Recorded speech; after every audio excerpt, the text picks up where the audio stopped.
നമ്മുടെ നാട്ടിൽ ആദ്യത്തെ ഗൾഫുകാരന്. ഗൾഫ് എന്നൊക്കെ പറഞ്ഞാൽ അന്ന് ഭയങ്കര, ഇന്ന് UK, ഇന്ന് യൂറോപ്പ് എന്ന് പറയുന്ന പോലെ ഒരു ഗൾഫ് എന്ന് പറഞ്ഞാൽ എന്തായിരുന്നു? കോറും കൊടയും അക്കാടും വലിയ ടേപ്പ് റെക്കാർഡും ഒരു കാലം ഉണ്ടായിരുന്നു. അയ്യോ, ടീഷർട്ടും ആരാ നിൽക്കാത്തൊരു കയ്യിലേയും ഒരു കാലം. അന്നതിപ്പോ സ്വപ്നം കാണാത്ത ആരുമില്ല.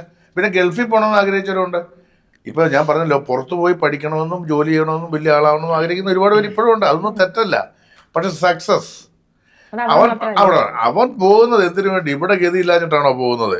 അതോ അവിടെ എന്തെങ്കിലും നമുക്ക് വേണ്ടി പൊതിഞ്ഞു വെച്ചിട്ടുണ്ടോ? അവിടെ ചെന്നോണ്ട് എന്നാ പറയാ, എടുത്ത് പോകുന്നവരാ. എവിടെ ചെന്നാലും നമ്മൾ അധ്വാനിക്കണം, അല്ലേ? സ്ട്രഗിളാണ്. ഇവിടെ ഒരു സാധ്യത ഉണ്ടോ, അത് ഉപയോഗിച്ചുകൂടെ എന്നൊക്കെ പറഞ്ഞ ഒരുപാട് ചോദ്യങ്ങൾ. ഇപ്പം മാഡം പറഞ്ഞൊരു കാര്യം വളരെ കറക്റ്റാണ്. കാരണം ഈ സമൂഹത്തോട് കലാകാരന്മാർക്കും അതുപോലെ തന്നെ ഇപ്പം മേഡം ഒക്കെ ബിസിനസ്സുകാരാണ്, അല്ലേ? പക്ഷെ അവരുടെ മനസ്സിൽ കലയുള്ളതുകൊണ്ടാണ് ഇങ്ങനത്തെ ഒരു കാര്യത്തിലേക്ക് ഇറങ്ങിക്കുന്നത്.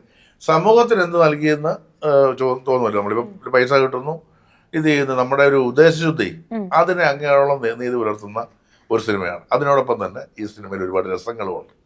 എല്ലാത്തരം പ്രേക്ഷകരെയും പിടിച്ചിരുത്തുന്ന അവർ കണ്ടിറങ്ങുമ്പോൾ ഞാൻ മറ്റെങ്കിലും എനിക്ക് തീരുമ്പോൾ ഒരു ക്ലാപ്സൊക്കെ കിട്ടാൻ സാധ്യതയുള്ള ഒരു സിനിമയാണ്. വളരെ മനോഹരമായിട്ട് വന്നിട്ടുണ്ട്. അപ്പോൾ തീർച്ചയായിട്ടും ഒരു വിജയചിത്രമാകും. നിങ്ങളുടെ എല്ലാ സപ്പോർട്ട് വേണം. അതൊക്കെ അത്രേ ഉള്ളൂ. ഞാൻ എല്ലാം കൂടെ പറയാൻ തീർക്കല്ല.